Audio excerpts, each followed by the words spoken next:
जिला जेहलम में इंसानी जानों से खेलने वाले ड्राइवर्स की शामत आ गई।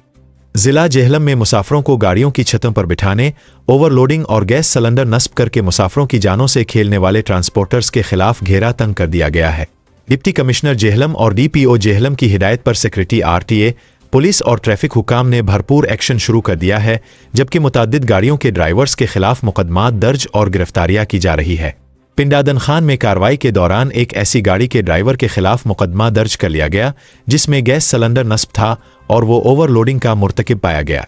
पुलिस ने ड्राइवर को मौका पर गिरफ्तार करके थाने मुंतकिल कर दिया है। दूसरी जानिब डिप्टी कमिश्नर जेहलम ने जिला जेहलम की हुदूद में पब्लिक ट्रांसपोर्ट की छतों पर सवारी बिठाने पर मुकम्मल पाबंदी आयद कर दी है। खिलाफ वर्जी की सूरत में गाड़ी के ड्राइवर और मालिकान के खिलाफ भी सख्त कानूनी कार्रवाई की जाएगी। डिप्टी कमिश्नर ने तमाम मुतल्लिका इदारों को बाकायदा हिदायतनामा जारी कर दिया है कि वो इस पाबंदी पर सख्ती से अमल दरामद करवाई ताकि किसी भी किस्म के जानी नुकसान से बचा जा सके।